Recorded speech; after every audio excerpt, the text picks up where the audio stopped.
कि सतगुरु के उपदेश का अब लाया एक विचार, और जय सतगुरु ना मिलते तो जाते नरक द्वार।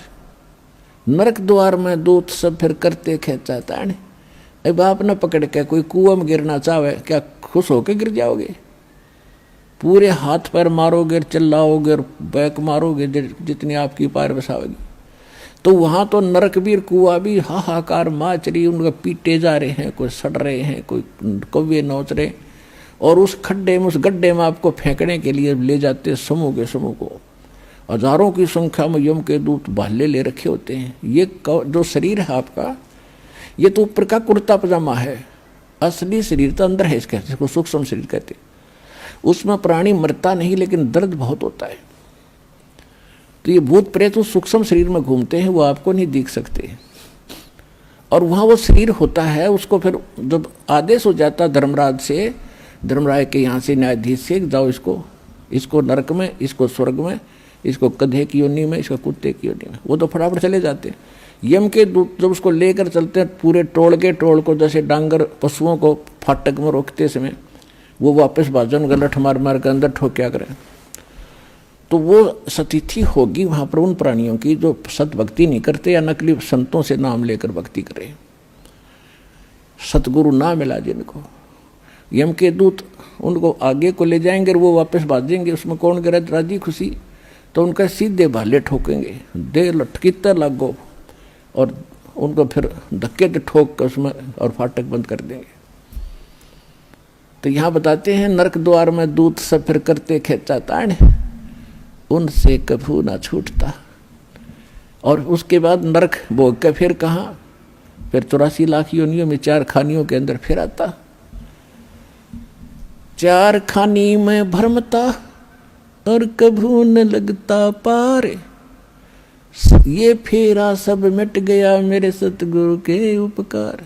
अपरमात्मा की इस मंत्र को लेने से, मर्यादा में रहकर भक्ति करने से आपका कितना पहाड़ से भी बड़ा दुख टल गया, बाईपास निकाल दिया आपने, यदि मर्यादा में रहोगे तो। अब क्या कहते हैं परमात्मा के,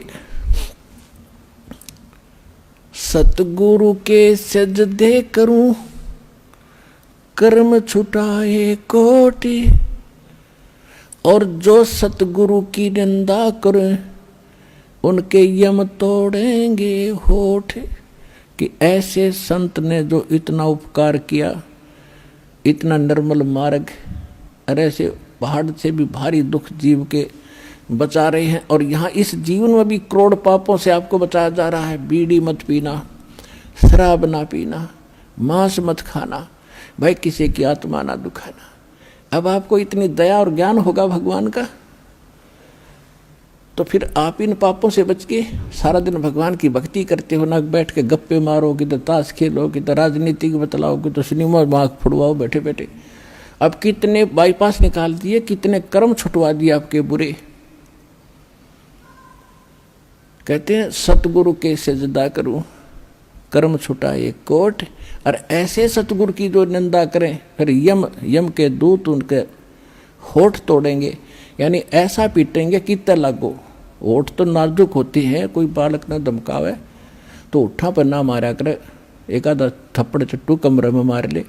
कहते वो होठ भी फूटेंगे तो नो सोच लो बेरहमी से पीटा गया वो। तो कहते वहाँ इतनी पिटाई होगी आपकी, ऐसे महापुरुष की जो निंदा भी करते हैं। और फिर क्या बताया है, 7 समुद्र की मसी करूं लेखनी करूं बन राय, धरती का कागज करूं गुरु गुण लिख्यो न जाए। अब क्या गुण लिखेंगे उस ऐसे महापुरुष के, जिसने ऐसे संकट से बचा दिया। एक कुत्ते का जीवन लिखने लग जाओ, जन्म होते वो क्या खाना शुरू करता है, कहाँ रहता है, गर्मी कितनी जोर की धूप पड़ती है, बाहर बिलख रहा होता है, सर्दी पड़ गिरती है, ऊपर से वर्षा भी होने लग जाती है, और वहीं गींडली सी मार के इकट्ठा हो गए पड़ा पड़ा नौकर रहा हूँ। अरे ये पहले आंटी पा के रहा था, मनुष्य बना हुआ जो भगवान कदे सोची भी कोई ना, यह भी बनेगी तेरे साथ। तो ऐसे दुखों से जिसने बचा दिया, और फिर खाना क्या खाता है, वो सूता उठते ही जाता है किसी, क्योंकि मैं कहा उसने रसोई में भोजन की, तो पहले द्वार में नो देखा, कोई देख तो नहीं रहा, फिर सीधा जाएगा रसोई की तरफ जहाँ महक आ रही है उसने। अब रसोई में कौन घुसने दे उसके, को लठ मारेगा, जो हाथ में आ गया वो ठोका पहले तो उसके। जो रसोई में घुसने की कोशिश करे, बाहर खड़ा रहे, तुमको टूक मिल भी जा, पर इतनी उसमें संतोष नहीं रहता, भूखा मरा सूता सारी रात तो कुर्राया बैठ के, भौंक्या भी मतलब। तो ये दुर्गति होगी और वहाँ लगे लठ, फिर वो थोड़ी देर तक चिल्ला होगा, फिर शायद दूसरे घर की तरफ ताकेगा कि शायद यहीं दाव लग गया।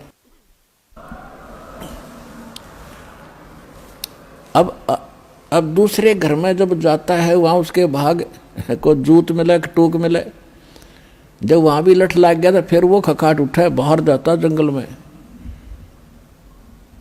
उसको पता है कि वो मार नहीं खाई जाएगी, फिर क्या खाता है, वो टट्टी खाता जा करके। ऐसी हालत हमारी होनी थी, और इस नाम से और इस भक्ति से और इस बंदी छोड़ की दया से आप इन सब से बाईपास निकल गए। तो कहते फिर क्या गुण लिखे इसे महापुरुष का, इसे भगवान का। 7 समंदर की स्याही बना दूं इंक, और पूरी धरती का कागज बना लूं, सारे वृक्षों की कलम बना कर रख लूं, और फिर लिखने लग जाऊं, ये भी घिस जा, 7 समुद्र भी खत्म हो जा, पृथ्वी जितना बड़ा कागज भी थोड़ा पड़ जा, उस गुरु के गुण नहीं लिखे जा सकते।